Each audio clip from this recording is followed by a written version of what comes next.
മാലിന്യങ്ങൾ വഴിയോരങ്ങളിൽ വലിച്ചെറിഞ്ഞ് അവയെ തീറ്റിപ്പോറ്റുന്നു. 1000 മനുഷ്യജീവൻ നഷ്ടപ്പെട്ടാലും ഒരു തെരുനായ പോലും കൊല്ലപ്പെടരുതെന്ന ചിന്തയുമായി നേതാക്കൾ കാറിൽ പായുന്നു. പാവം ജനം കളിച്ചു കയറാൻ പാഞ്ഞെടുക്കുന്ന തെരുവുനായ്ക്ക് മുമ്പിൽ ചോദിച്ചിനുമാകുന്നു.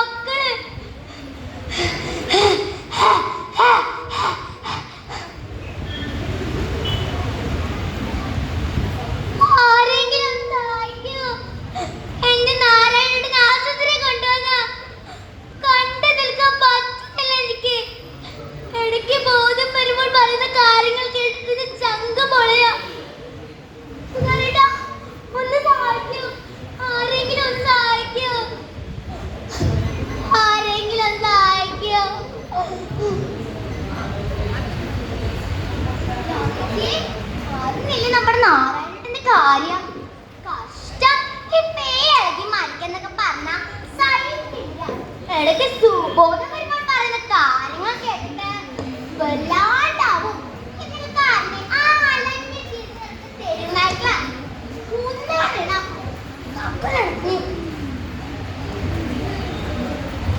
എടോ, ഈ തെരുവ് നായ്ക്കൾക്ക് മനുഷ്യരെക്കാൾ വിലയുള്ള നാടാടോ ഇത്. വന്ന് എലിപ്പനി, പന്നിപ്പനി, തക്കാളിപ്പനി എന്നൊക്കെ പറയണ പോലെ എന്നാണാവോ ഈ മനുഷ്യർക്ക് പട്ടിപ്പനി വരാൻ പോണേ? അല്ല, അപ്പൊ ഇതിനൊരു തീരുമാനാവല്ലോ. എല്ലാ തെരുവുനായ്ക്കളെയും തല്ലിക്കൊന്ന് കുഴിച്ചു വിടലോ. അപ്പൊ എന്താ കഴിക്കാൻ വേണ്ടേ?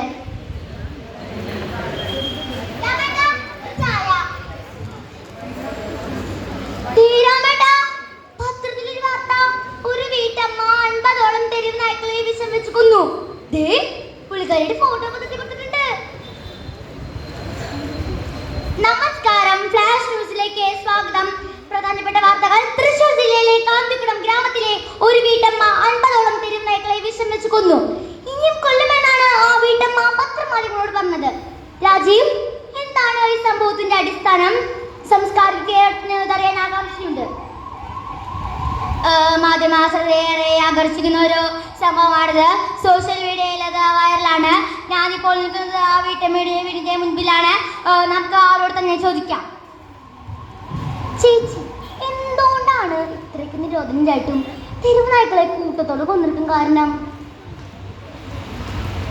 എനിക്ക് 7ഉം 2ഉം വയസ്സുള്ള 2 പെൺമക്കളെ, രണ്ടിനെയും തെരുവുനായ്ക്കളെ കടിച്ചു കീറി കൊന്നതാ. എന്റെ ചെറിയോളെ തെരുവുനായ്ക്കൾ കടിച്ചു കീറി കൊന്നത് കൺമുമ്പിലിട്ട അവറ്റോൾ ഹാട്ടിയാക്കാൻ എനിക്ക് പറ്റിയില്ല. ഞാൻ ആ വിട്ട് കരഞ്ഞു. അപ്പോഴേക്കും നാട്ടുകാർ ആരൊക്കെ ഓടി വന്ന് അവറ്റോള് കല്ലെറിഞ്ഞ് ഓടിപ്പിച്ചു. ഞാൻ ചെന്ന് നോക്കുമ്പോൾ എന്റെ മോള് തിരിച്ചറിയാത്ത വിധം ചുണ്ടും കവിളും നെഞ്ചും ഇങ്ങനെ കടിച്ചു പറിച്ച്. അപ്പോ ചേച്ചിയുടെ മൂത്ത മോളും അവളിയാ കൊടുത്തു കിട്ടോ? അവളെ കടിച്ചു കീറിയത് ഈ നായ്ക്കളല്ല, ഇരുകാലി നായ്ക്കളാ. കഴിഞ്ഞ വർഷം ഒരു പാതിരാത്രിക്ക് എന്റെ കൂരന് ആ കനാൽ പാലത്തിന്റെ അടിയിൽ നിന്ന് കണ്ടു കിട്ടുമ്പോൾ ഇതൊക്കെ തന്നെയായിരുന്നു പറയാം. ചുണ്ടും കവിളും നെഞ്ചും ഇങ്ങനെ കടിച്ചു പറിച്ച്. ഞാൻ ഇനിയും കൊല്ലും. ഇനി ഒരു കുട്ടികൾക്കും എന്റെ മക്കളെ ഉണ്ടാവില്ല.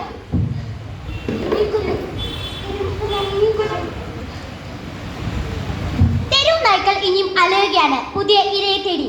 സൂക്ഷിക്കുക. രൂപത്തിലും സ്വഭാവത്തിലും നായ്ക്കളായവർ നാക്കു ചുറ്റുമുണ്ട്. നന്ദി, നമസ്കാരം.